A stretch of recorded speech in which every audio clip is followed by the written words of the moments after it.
Hello everyone, it's Coy Wire. Welcome to a new look Thursday, or as I like to say, happy Friday Eve. We are almost to the end of the week, so let's lock in and finish this week strong. The best 10 minutes of news starts right now. We begin our journey today by traveling to Sudan, Africa, where a conflict is currently taking place between two groups. One is the Sudanese Armed Forces. The other is the Rapid Support Forces, or RSF, which is a paramilitary group. Not long ago, the commanders of these two factions were partners. In 2019, they worked together to overthrow Sudan's dictator Omar al-Bashir, who ruled the country for 3 decades. Afterwards, the two groups worked together to share power until now. The conflicts between the two groups erupted this month after failed negotiations over integrating the groups and the distribution of power between the generals. Now, the RSF is attempting to capture the army headquarters, leading to intense clashes and significant loss of life. Many hospitals are also not open, despite the urgent requirement for medical aid. Since the fighting started, nearly 300 people have been killed, more than 3,000 injured. Despite calls for a truce during continuous fighting for 5 days, the violence has not stopped. Several countries are attempting to evacuate their citizens, but closed airports have hindered those efforts, resulting in very little success. More now from CNN international correspondent Larry Madowo. Two generals at war. Since Saturday, the forces of General Mohammed Hamdan Dagalo, known as the Rapid Support Forces paramilitary group, or RSF, have been locked in battle with the Sudanese army led by General Abdel Fattah al-Burhan. The fighting comes as Sudan tries to finalize a deal to return to civilian rule after 2 military coups in recent years, which temporarily united the army and the RSF. In a phone interview, Dagalo, who is better known as Hemedti, told me ruling Sudan isn't his endgame. What do you personally want from this situation, General Hamdan? Do you want to lead the army? Do you want to be the chief? I don't want to be the leader of the army. There's a framework agreement between all the Sudanese stakeholders that should be adhered to. I don't want to lead anything. These are all propaganda they are making. As part of the agreement, the RSF, some 100,000 strong, would merge with the army. But differences over how long that would take and who would end up with more power aggravated tensions between the two factions, which have since erupted into open warfare. Residential areas across Sudan have become battlefields, with anti-aircraft weapons in the streets and warplanes hovering overhead. Those are letters in the white. I thought so too. Oh my God. Marvin. Marvin! Oh my gosh. Oh, That is fantastic. That is great. Mystery solved. When you find a ship that hasn't been seen in about 109 years, that's quite exciting. It helps us put the story together for history.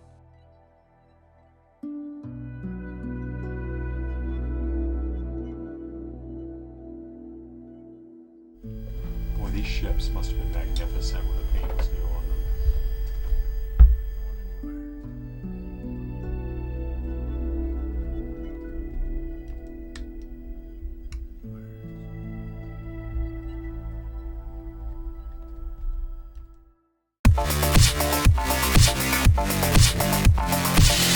Well, look what we have here. The Stanley Cup. It's the championship trophy awarded each year to the winner of the National Hockey League. The trophy itself is the oldest trophy still competed for in North America. And unlike other major sports that make a new trophy each year, this one is one of a kind. And players on the winning team, they get their names engraved on the trophy. But just like your English papers, there are a few mistakes. Over the years, several players and teams have been spelled incorrectly on the cup.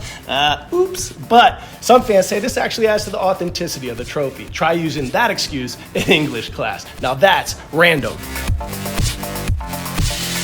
Now come along with me and meet one of our CNN heroes, Dr. Quan Stewart, a veterinarian who founded a nonprofit called Project Street Vet. It helps to provide medical care to the pets of people experiencing homelessness. As part of his mission, Dr. Stewart has provided free treatment to thousands of pets living in the streets. We'll hear what inspired him to grow his mission and about his personal journey to become a vet.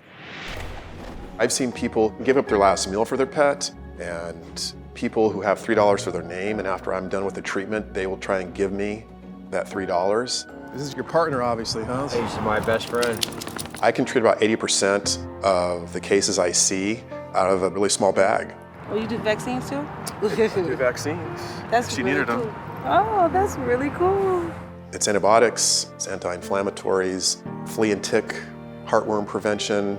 It's all there. Let me take a listen here. It doesn't matter what your situation is or what your background or past is. I see a pet in need, and I see a person who cares for them dearly, who just needs some help. I'm gonna go right here. Okay. It's at no cost to them, it's free. That's it, buddy. You're a good boy.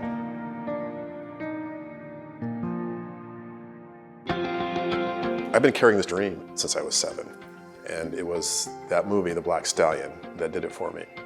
Seeing that majestic black horse and the relationship with the boy. And I remember walking out holding my mom's hand, and I said, when I grow up, I want to be an animal doctor. The moment I graduated vet school and got my first job, it was great.